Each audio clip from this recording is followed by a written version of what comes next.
Win number 8 and notebook number 9. Ohio State a 45-0 winner. And Jack Sawyer is leaving the media room. I don't know, it's filled with crickets or something. It's making a ton of noise. It took you almost 4 years to score a touchdown. What's up with that? I know. Thankfully, I was fortunate enough to be in the spot to get the ball in my hands. Let's go. You can keep walking with us. Oh, we're doing a little on the road. A little walk and talk. Just take you down there. You don't have to hang around any longer. What do you think of the way you and your teammates took this challenge? Because it'd be easy, I think, to beat Penn State, overlook the next week. Right. But you collectively all handled your business. Yeah, Coach Day and the staff did a great job this whole week preaching to us that what happens after big time wins like that's a big time letdown the following week for teams. And we couldn't be that. We're not messing around this year, and that's kind of been our whole mantra: is that it's on to the next. Doesn't matter what we did the week before, good or bad. We're going to build on it. We're going to be successful next week. How does it feel to score a defensive touchdown at Ohio State? It feels great. Something I've dreamed about my whole life since I've been here. So. Did you think it was going to happen before now? Yeah, I did. But thankfully, it came this game, and I was able to make a play. All right, because you're running out of time. Huh? You know you've only got 2 more left in this building. Maybe I'll get a couple more. Okay. Hopefully. All right. Pick 6. Pick 6. Okay. We're off and running. Ohio State. Okay, Well, look. your grandma takes precedent. All right, we understand. I understand grandma's more important. You just tried to knock Jack Sawyer away from going to say hello to his grandma? I guess grandma then Adam. Okay. Which is interesting because that's also the ranking in my family. What's up, Jeremiah? Congratulations. Appreciate you. Be lucky for 1 second. Oh, gosh. I jokingly called it a touchdown drought, because I'm just used to seeing you score every single week. I know everybody's been asking you that, but you said on Wednesday night there was still an opportunity, 7, 8, 9 games for you to put on a show. Was this sort of what you were expecting? This week, yeah, for sure. We just got to keep it going. Just putting a show each and every week. That's my goal every week. So, yeah. I think I took notice. I'll just speak for myself. When you said, I don't know, I haven't really lived up to what I thought I was going to do. I mean, that's crazy. Yeah. What you're doing has not been done before, yeah. And you still think there's more. Why is that, do you think? I don't know. I haven't really had a dominant game of me just dominating the whole game. I mean, I'm used to it in high school, but I feel like I can have I can take over a whole game just by myself. But I mean, it's gonna come down the road, but it's coming for sure. Did they give a special presentation for this, or what? I mean, do you have one for receptions, for the yards? You're breaking a lot of records at once. Yeah, I do actually. I know Chris Carter. Yeah, I met him. I don't know. I didn't beat him actually. But yeah, I'll be seeing the stuff he posts on Twitter and stuff like that. So it's a blessing for sure. He can't slow you down. Yeah. Congratulations. Go enjoy. We won't keep you for long. Jeremiah Smith popping in for a minute. So look, we got just one pizza. That's enough. CJ grabbed 2 coming out here. It's Seth McLaughlin. Hey, I didn't know last week when you were dropping the Run the Damn Ball, I hadn't seen that the hats were on sale. Yeah. Okay. Have they restocked? Are they still on sale? Yeah, we're getting close to selling out again though. Okay. What's it going for? Because I didn't ask. I didn't know. 35. Okay. Plus shipping. What, if you go to my Instagram bio, Seth_MC56, they'll be there. And where's it going? What the charity you're raising for? The Mid-Ohio Food Collective. When Carson was down, did you even have a second? It's oh, here we go again. Yeah, that was. My heart dropped. Yeah. Because you see a guy grabbing at his knee. He's grabbing at the same place Jimmy was, and I was just freaking out.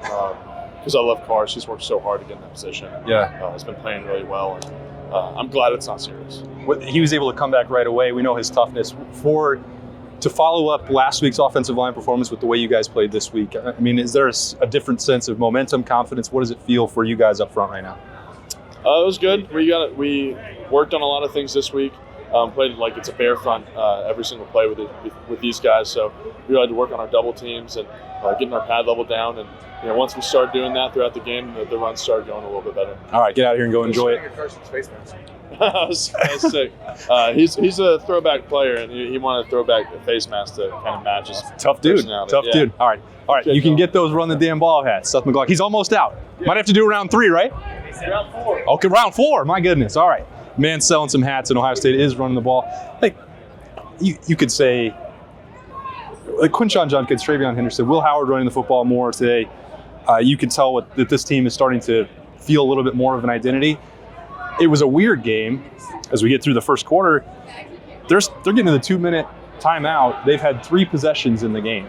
you're looking at the scoreboard and you're wondering, well, 14-0. Like, is Ohio State sleepwalking through this game? I didn't really think that was the case. They hadn't allowed a point. They did a lot of experimenting in the first quarter. We saw the jack position. I think we'll be talking about that a lot for this week ahead. They controlled the game. They were never going to be seriously challenged by Purdue, but you get through that first quarter. You force the missed field goal. Got the touchdown. Will Howard leads Ohio State on there with a little power run touchdown. Lead blocked by Quinshon Judkins. And that was on the heels of a punt block. And I believe I have been waiting to see Ohio State make a play on special teams. The Buckeyes, Ryan Day said on Wednesday that they needed to turn the special teams into a pro. And that they did that. They got into the pocket. A punt block, Caden Curry and Mitchell Melton getting through, breaking up the shield. So it's described by Ryan Day. They needed to make an adjustment here. Excuse me, Mr. Laurinaitis. Oh, hey. What's up? How cool is it to take a newborn baby into the horseshoe? Is that something you ever envisioned, let's say, 20 years ago? No, it's not. But it's, I think the fun thing about it is it's challenging to have all four at one time. I'll tell you that much. It's challenging. I was worried about the 3-year-old. Yeah. 3-year-old. Remy runs the whole show, so. That was a pretty sick jacket, though. Yeah, they were all swagged out. That's for sure. Is that why you and Jake Diebler are so good friends? Yeah, no. I don't know. It might be. We haven't got to talk to you in a while, and I'm running on a platform of Cody Simon needs to be a finalist for the Butkus, and I don't understand. All credit to Sonny Styles. Yeah. Like, he's earned it. Yeah. Why do you think that maybe Cody doesn't get the love that he deserves? I don't know. I think sometimes, Sonny's played really well. I think it's been impressive the way Sonny's adjusted from safety. It's his first year playing linebacker, which is wild, right? Yeah. So he's done a really nice job considering. I think also when you have, I think sometimes when the people look at just what's the box score say, Yeah. and they haven't really watched Ohio State football, they see, okay, Sonny Styles is leading the number 2 team according to the CFP in tackles. I think both of them should have been. Yeah. They both should have been Buckeyes semifinalists. I think Cody's playing really good football. And, They see 5-star recruit. They see all this other stuff. Well, I mean, I think Sonny's deserving. I think also that Cody is as well. Now, as a coach, you always look and you're like, okay, we had too many missed tackles today in the linebacker room, which is normal, but we just got to get better at it, But the best part about our room is the fact that, like, you get in the locker room after the game, and those guys Cody and Sonny are already saying, like, man, I already know it's coming, tackling drills all week. So, like, they understand. You never have to, I never get pushback on any corrections with them. Like, they all want to be so good, and they want to be, like, great at their craft that you can correct those guys, and they take it. They take coaching really well, which makes their job easy. Because I think sometimes I've been around players before where not so much coaching, but like as a player where there's just excuses. Yeah. And none of our guys make excuses. I don't want your pizza to get cold. I don't want to leave your family waiting. Thanks for stopping, James. Congrats on the win. Interesting note there from James Laurinaitis, like going right to the missed tackles and where Ohio State needs to get better in the off week. So, that tells you about the mindset of this team. Look, it's television. It's in the notebook. This is in the notebook. It's completely Can you read it? empty. It's empty? No. Literally, there's not a note in here. No. So you can't. Well, that's an empty page. You can't be drawing that in your work notebook. Goodness gracious. Good thing I can find my page because I got this handy elastic strap here. Who's your player of the game, Mr. King? Ooh, that's a tough one. You can give it to Jeremiah because he broke the record, but I don't like low-hanging fruit. What's your favorite fruit? High-hanging. Like apples, but not the ones that are in the lower side. You got to. The ones you have to go get. I want to get a ladder. Okay. Yeah. I don't know. I'll give it to Jack. I thought Jack was in on a lot of plays on defense today. Yep. Even when he didn't necessarily get the sack, he was there making pressure. And then obviously when you score a touchdown, you deserve. And he needed a game like today. Yeah. And that's good for him. I thought it was kind of cool the 1-2 punch of Jack and JT. I have to go back and do the scoreboard update. So I actually heard the broadcast a little bit, and I heard Gus and Joel talking about how they've not necessarily lived up to the hype, which I don't disagree with at times. But Seems like Gus was trying to make news during the broadcast today. I don't know what you. I thought it was a statement. I definitely, but so then to see those guys, get in on the forced fumble and then the score, I thought that was a cool moment. I thought it was pretty awesome that you predicted a 45-point win for Ohio State. You hit it right on the button. Is that what I said?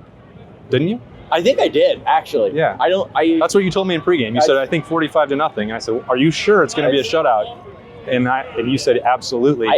I bet my coat, my fashion statement coat, listen, what you guys that it's going to be a blowout. Is that I had this beautiful coat that Berm said something along the lines looked like his grandmother's rug that he grew up sleeping on. Long story short, I went back to do the scoreboard. I came back. The coat is no longer with us. What? It was set on fire. Oh no! Yeah, and it's tough. I'm working through it. We could have auctioned it for charity. You could have sold it for $1. I thought it was a beautiful coat. Always a pleasure. We'll do it again at Wrigley. That's a baseball stadium. That is a baseball. Are they playing a football game there? They're playing a football game and a baseball game. Oh, that's weird. I guess we're going to have to make some travel arrangements for that, Berm. All right, so I got a little bit through the first quarter. Quickly, the first half went quickly. That game moved along, one of the faster ones of the year. I'm not complaining. It was Ohio State against Purdue.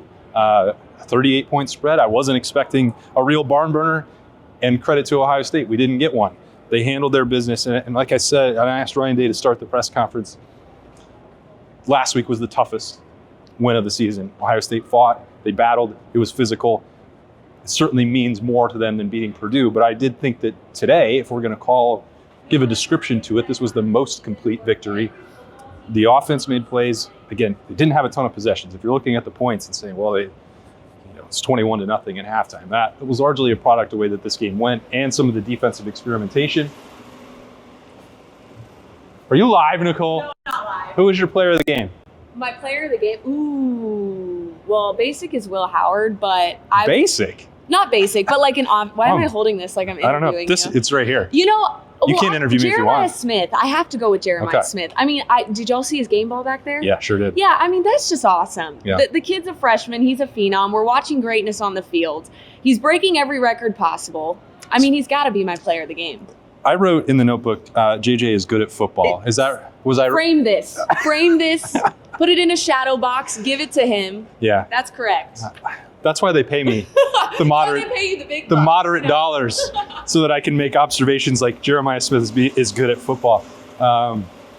Okay, and that happened in the second quarter where I wrote that because it was like Ohio State decided on this drive, or really in the first half. It's like, okay, he needs to be involved. He needs a lot of targets. You can't have situations where maybe the most impactful wide receiver in college football, definitely the most impactful freshman, is getting 3 or 4 targets in a game collectively. So tracking that in the first half, by the end of it, and Jeremiah Smith scores at the end of the second quarter on that drag route to make it 21-0.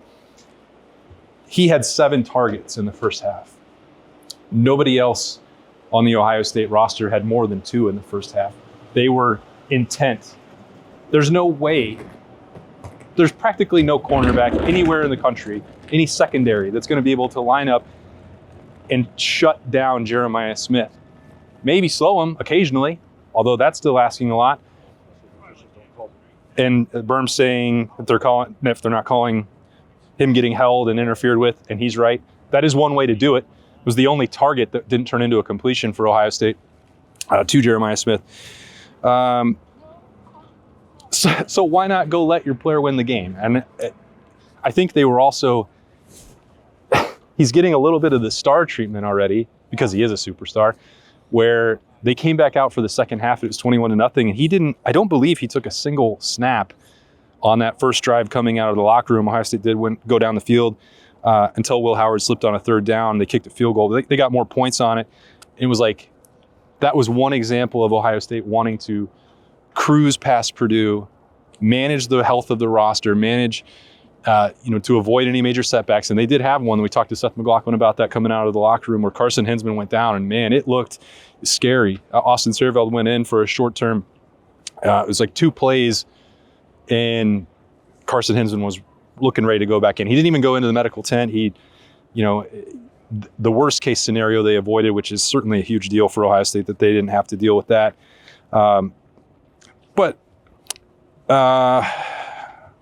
Anyway, they got through healthy. This is a very free-flowing show. Hey, look at this guy. Welcome back. Welcome back. It's good to see you. How did it feel to be back on the sideline? Great. Yeah. Great.